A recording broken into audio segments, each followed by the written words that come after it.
Catchy and funny tips and tricks for making just over $3,000 a month in net profit.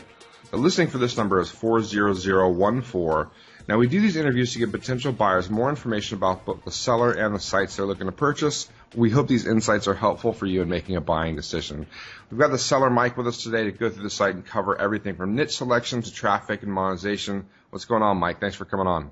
Hey, thanks for having me. Can you tell us a little bit about your background in building or running websites? Sure. So I've been an affiliate marketer for about 10 years, and I've been running content sites on the side for equally around the same time. I joined Adsense just when it first opened up. And for my day-to-day, I run PPC and display for several companies. Cool. So you got paid traffic down. You started AdSense back in the day, back when people were just absolutely crushing it with AdSense. Yeah, the easy days. Yeah, the easy days. So tell me about this website specifically. How did you come up with the idea to get this one started? The idea was pretty organic, actually. I was laying in bed with my girlfriend and told her this idea that I had for this site, and I had an idea on how to promote it, and she thought it was kind of ridiculous, but I ended up building the site the next day, tackling the idea of promotion, of getting it listed into ABC, Huffington Post, and a whole slew of other prominent traffic sources. And it worked, and it didn't really gain that much traffic initially, but then it got picked up on Reddit and Imager, and a whole slew of traffic came in. But the Imager post resulted in $5,400 in profit in 36 hours, and the Imager traffic resulted in, I don't remember, it was something like $3,200 or $3,400 in a day. Oh, wow. Which was pretty great, and every couple months there's a spike like that. I was reading through the site. I was supposed to be preparing this interview, and I found myself reading through a few of them because they were pretty funny. One of the tips or tricks was talking about Craigslist, and if you're looking to buy a car at a particular price range that's a little out of your price range, the argument was to go and write up a bunch of ads for that same exact make model and put the price much lower and mark it sold. So then you can use that as like a leverage technique to say, look, all these other sites, it was a 2012 Honda Accord, and they all sold for $5,000 less than you're asking. Come on, man, help me out.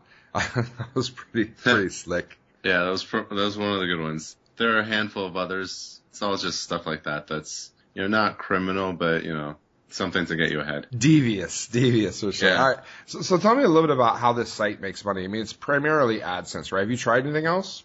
I have tried a couple t-shirt sales using Teespring, but admittingly I didn't put in that much effort into it, thinking that maybe it's not something that people want to throw up on their bodies when they're walking down the street. I could see other monetization methods like posters and other ways to monetize the brand. Cool. I know some of the guys that are doing the Teespring stuff. It's really interesting. As a paid traffic guy, I mean, do you do any Teespring on the side, by the way?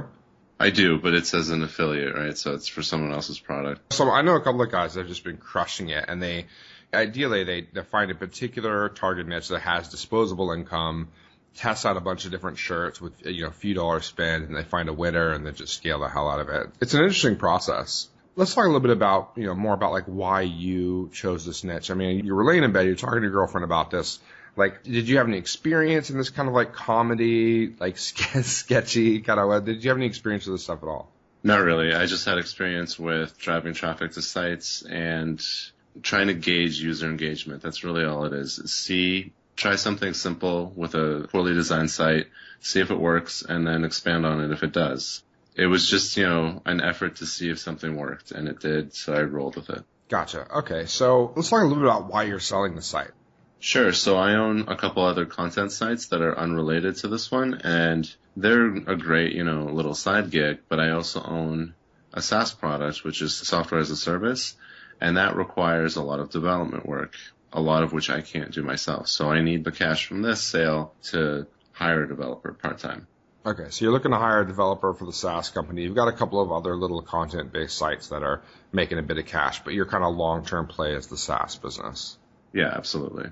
All right, so, the history on the site, now this was built in March of 2014, so it's pretty young. Tell me a little bit about the trajectory when you first built it, like the first couple of weeks, first couple of months. First couple of weeks, it was a couple of Craigslist posts that I made that got into local media. There's a concept behind it that was kind of hilarious for a while. The idea was that our mayor is a bit of a crackhead. I made a Craigslist post saying, hey, look, I want to hire someone to follow our mayor around with a tuba. He's a big fat guy, and following this guy around with a tuba is funny to people. I figured it would work. It got posted on Reddit, and then just a whole slew of write-ups happened from it. Oh, God, yeah, your mayor, the Toronto guy, right? Yeah, Rob Ford. And so that's not a joke you can do now. This guy's been diagnosed with pretty serious cancer, and it's not something you can do now. It would not be appropriate. Oh, God, was it really? Is he still mayor, or did he finally resign? No, he's fighting it. No, he's gone, and he's been replaced. There was an election. There's a new mayor. But, when I made this joke, I had no idea that he was in this condition. No one knew. Of course. But, yeah. Okay, so that's pretty unique getting started. Now, I noticed I was looking at the earnings, and the first couple of months it didn't make much, and then it really kicked in. Like it went to, 30 times what it was making per month before. What was the reason for that big hit? So there were two reasons. It got on the front page of Reddit and on the quote-unquote front page of Imager on two separate days. So on May, 2nd or 3rd, and then again on May 27th. And so each of those jumps not only got a lot of backlinks, but they also got a lot of traffic and residual traffic, so that once those kick-ups happened, traffic had a new high that was a normal, right? So long-term benefit of having that kind of exposure was that people now type in the URL rather than just, randomly finding it somewhere. So it came to the point where they were actually trying to come back to the site thinking, oh, that was pretty funny, let me go check it out again. Yeah, and people are searching the term on Google, and it is, it's the first result, obviously, because it's an exact domain match, which I know people say it doesn't matter anymore, but it really still does. It helps. So what have you tried with the site that you found that just didn't work? I mean, you talked a little bit about, the T-shirts and via Teespring. What else did you try with the site that just was not a hit? Trying different ad sources, so like info links and sort of like the second tier ad sources. Yeah. I figured I would give that a roll. The CPM just wasn't there. AdSense is really the best way to go. How close was it? I know people have tried MediaNet, and it has mixed results. Sometimes it's 20% of what they were getting, sometimes it's 80% of what they were getting. Yeah, it was around 30%, and that's not the best. Yeah. But I was always kind of curious to see if there was another option out there, and there really isn't. I mean, I think that's a huge hole in the industry where someone could show up with a product to compete with AdSense, but guys are said and done. Yeah, right. Guys are trying, right? They've got there are other players, but none of them pay out nearly as well. They just don't have the advertiser network, I think, that's required to make that make sense, unfortunately.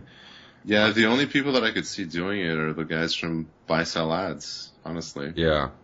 Tell me about, what did you do with this site that just absolutely worked, that was a hit? When you did it, you were like, oh my God, that was a great idea. Posting to Reddit. I remember the one day I posted at 6 p.m., went for a run, came back at like 7:15, and the traffic was just monstrous. Getting into the front page of some larger subreddits, not necessarily the actual front page, is without fail the most valuable thing. And, someone will say, oh, once you're on Reddit once, it doesn't matter anymore. You can't replicate that. That is absolutely not true. There are tons and tons of new users funneling through various subreddits, and they love a specific genre of content, and just keep hitting them. Don't spam them. Don't be terrible about it, but every couple of months make a post or engage with that user base, and provided that you're transparent with that user base, it's good. It's interesting because, like a site like our site, for example, Empire Flippers, even on Reddit, we've got a couple of small hits and smaller subcategories. And really that traffic didn't do much for us. And I was looking at why, and I think the reason is that the reason that post was particularly popular or whatever, it had nothing to do with what we actually do. So it had nothing to do with buying and selling websites. It had to do with like entrepreneurship in Asia, right? So those people aren't looking to buy and sell websites. Whereas your site, it's not the same. I mean, it's absolutely related to just being funny and hilarious in that particular niche. So they're cool to check it out. And obviously just getting the traffic is going to get you some ad clicks. Exactly, and I'm not asking anything of them. The email list is relatively small. Reddit users love to peruse. They don't love to engage so much, but that's fine here because all they're doing is perusing. And speaking to that point, the average page view for this site is insanely high. It varies between 12 and 18 page views per session, which, oh, wow. A place like Viral Nova gets like 1.5. Yeah, it's really good.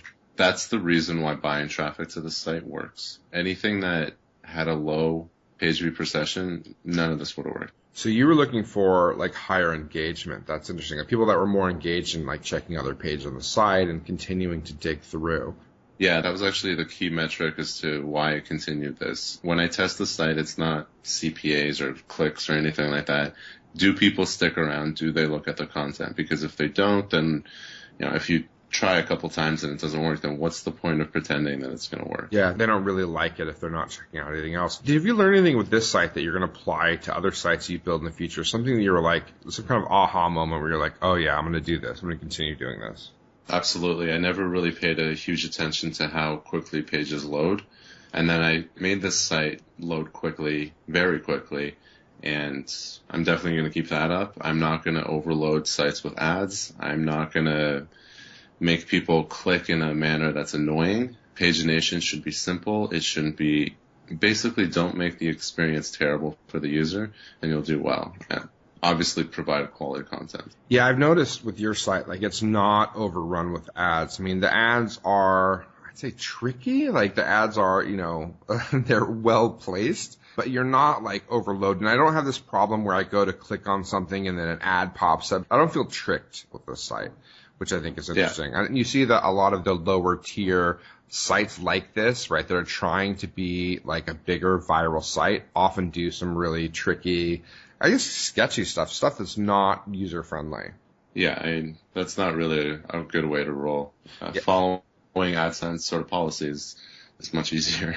Let's talk a little bit about the organic versus paid. Now, you're getting about 6,000 organics a month, which is a very small piece of your overall traffic. You're getting about 2 million page views, a little over 2 million page views a month. Let's talk about, you're a paid traffic guy, so clearly you know how to get traffic. Talk a little bit about the paid traffic strategy. Sure. So I'm buying traffic from content networks, so not AdWords, but a similar network. And the traffic is quality in that it's not necessarily traffic that purchases things, but it's traffic that engages. So it's traffic that likes looking at content pieces that, these are people that are sitting around at work doing nothing and other just perusing the internet, which is totally fine. It's very valuable in this specific instance. The traffic is inexpensive. Depending on region, it's from 1 cent to 9 cents. I have never bid over 9 cents because at that point, I've created an Excel sheet to sort of make the math work for me. As long as the page views are high per session, then you can bid confidently of, 5 cents, get a ton of traffic, and it works. And there are no issues with it. So your limit is 9 cents because you go much higher than that. You're not making money. A lot of times you're getting people at 2, 3, 4 cents per visit. Yeah. Let's talk a little bit about the earnings. I mean, the earnings were low the first couple of months and then skyrocketed and now have kind of stabilized. Do you think it's a direct result of the paid traffic? What other things will keep the earnings stable or not so stable? Paid traffic is very stable. It'll be stable for as long as the content network is there. I've been running this paid traffic since July. The increases between months, there's a skyrocketing situation, is when it's Reddit traffic or Imager traffic or some other source like boingboing.net this month. Yeah, whenever someone picks it up, however, even if it's for a day, like Boing Boing, it was on there for like an hour, but it still generated a ton of traffic. One of the things I think is interesting with your site is that, it's got legit like HuffPo links. It's got, real link strategies put in place just from other people linking to it because they thought it was interesting or something they like to share with their readers. So you didn't do any link building schemes here. So you don't have any blog networks attached to the site or anything. It's all organic. Even though the traffic is paid traffic. Tell me a little bit about the content on the site. I know you're adding probably 5 to 10 pieces of content a month, but how much is on it today? So right now there are, I think, about 166 pieces of content on 80 pages of just content pages, and ads aren't on every page. Users typically view a fair amount of pages. So like I was saying, 8 to 12 per session. And I've been adding content slowly because I would rather add quality content versus garbage. And that's it. It's easy to add the content. It's easy to create it. I will provide templates to do it. It's just Photoshop and Illustrator. Cool, Mike. We'll talk about that in just a minute, talk about how someone can go about doing the work. Tell me a little bit about the opportunity for this listing or for this website. Now, if I'm potentially the buyer, right, and I want to buy this and I wanted a nice, slow, steady growth path. I didn't want to put a ton of work into it and I didn't want to take a larger risk. What would be kind of my growth path to, just kind of like slow and steady? Continue slowly posting on Imager. Maybe once or twice a day, post 10 or 15 of the pieces on Imagers, see if that gets picked up with users. That's completely within their TOS. They don't care that you do stuff like that. And then I would move on to creating merchandise based around the brand, because it is a brandable name and it is something that people recognize and they remember it. I've been at parties. This has happened a handful of times now. I've been at parties when someone would mention this site and say, hey, have you heard of this thing? It's kind of funny to chuckle and be like, that's awesome. Yeah, I own that. It is a brandable thing, and it's something that people can expand on into merchandise. I think that would be the safe play, and I think that's the realistic play. If I want to be really risky, if I want to take a real stab at this and try to 2x or 3x this within 12 months, like what approach would you take to do that? I would buy a ton more traffic. There's opportunity to purchase more of it. It's just an issue of scale. If you have a bit of money kicking around and you want to dump a ton of it into this, that'll work. You'll get your money back immediately. I check the stats daily and I can't remember the last time it was in the negative. Like there's like a day in October, because I'm anal about it, and traffic source is consistent and true, and I keep it at a specific budget, and if someone wants to blow it up, they could. So there's one of those things where, let's say I added a bunch of different traffic sources. First off, I'd have to probably lose on one or two, right? Like this one sucked, that one sucked. And then I found one that was positive. But the idea was, even if it's break even, if I can get it out to a wide enough audience, of course, you're going to get more links, you're going to get more mentions, you're going to have the opportunity for virality, right? Like there's a better chance of hitting, I guess. Yeah, absolutely. I agree. All right, so tell me a little bit about, the risk. Now, one of the clear signs would be the site is like less than a year old, right? It just started in March. But I think in terms of like, problems with organic rankings or anything, that's not an issue here because we're not relying on link building or anything like that, like even organic traffic. But there are some risks. Can you tell me a little bit about what you see as the seller, potential risk for a buyer? I could see risk with not being accepted into certain ad networks, like CPM networks, that look at the content and think it's not necessarily illegal or anything like that, but maybe just off color slightly and not getting access into networks that maybe will give you a higher CPM. It's not something that I've looked at, but it's entirely possible that that would happen. Gotcha. Okay. And then I think, losing, because you're pretty reliant on one content network right now, right? You have one that you use that works. Have you tried any others? Do you have any backups, or is it just the one? I've tried a couple others. It's just I wanted a quality traffic source that would view a lot of pages, and this is the one that I found that worked the best. So I've stuck with it. Gotcha. Okay. So tell me a little bit about the actual work that you do. Now, you're doing 5 to 10 posts a month. What is your day entail? How many hours are we talking per week? Like, what do you actually do? So I'd say 3 to 5 hours a week creating the content. Creating the content's easy. It's just finding content or vetting the submissions to make sure that you're not posting crap or stuff that's already on the site. By submissions, you mean that, like, because there is a way for users or readers to kind of submit their own stories. So they submit some of those, and sometimes they're really funny, and sometimes they're not funny at all, right? Yeah, exactly. Or sometimes they don't fit the theme of the site at all. Or there have been a couple where you're like, wow, these people are crazy. I bet. So, okay, so you're doing that 3 to 5 hours a week. You can read on some other sources on Reddit and elsewhere where you find some of these funny stories and are able to then put that up. Now you're getting because all of the anecdotes or the shorts, they're really short stories, are in an image, right? And you said someone's using Photoshop. Where are you getting the images from? So the images are from nastyicons.com, and the fellow who owns the site says you can use them free without attribution for whatever purpose you want. And yeah, he's fine with it. So those are vectors, and I throw them into Photoshop along with the content. Cool. Have you ever tried outsourcing this work? Have you tried to hand this off to someone else, or was it just something that you were like, I don't want to give it to someone else and have them screw it up? It's really difficult to screw it up, but it was just something that I did while watching Netflix. Like, it was just an easy thing to do. Okay, cool. All right, so 3 to 5 hours a week. How much do you spend with the paid traffic? Is it set it and forget it? I mean, can you set particular limits? And is that transferable to the new buyer? I will transfer the campaign itself, the targeting and the all the ad copy. The account itself isn't transferable, so you would have to deal with the network themselves. But they're very easy to deal with, and provided that you're a normal person, they will probably approve you. The site has been approved by the traffic source. They like it. They think it's funny. They have no issues with it, and they've never had any issues with it. In terms of bidding, you can modify it daily. You can modify it whenever you want. I set it at around $1,200 a month. I like to modify it, provide, in situations where I'm getting a ton of organic traffic. I won't buy traffic that day, but you obviously free to do whatever you like.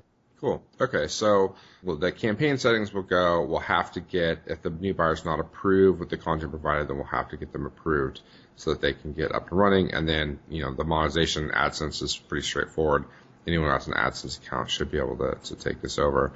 Let's talk about some additional information. Would you be willing to commit to a non-compete specifically relating to this particular niche? Yeah, absolutely. I mean, the other content sites that I own are not related. I'm fine with that. Cool. And then in terms of support, normally, we have a bit of support that we ask of the seller to offer buyers, maybe, a couple phone calls and a few emails or whatever for 30 days. What level of support do you think would be required to get this fully transferred and run by the buyer? It would be pretty easy to export it. It's just a WordPress site. I'm sure anyone who has been in this space for a while could handle that. I mean, it's not no heavy databases or anything like that, but I'm more than willing to help new users get migrated and whatever sort of troubleshooting they may have after the fact. Cool. Last question for this. Are you open to a split or an earn out? Let's say that someone comes along and says, look, I want to buy the site. I'm willing to do 70% up front, and then I want to offer 30% after 30 days of training. Is that something you'd be willing to do? Yeah, those are reasonable terms, yeah.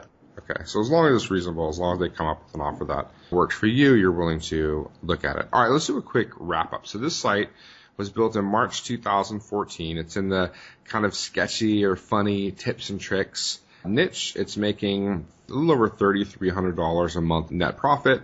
It gets about 2 million page views per month. It's monetized via AdSense.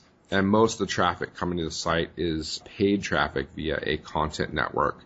If you could, Mike, give me your best pitch, let's say 30 seconds, on why someone should purchase this site. It's an easy to own, easy to run content site that's brandable and I think set for expansion. If you have the time and the interest, absolutely consider the site. Awesome, Mike. Really appreciate it.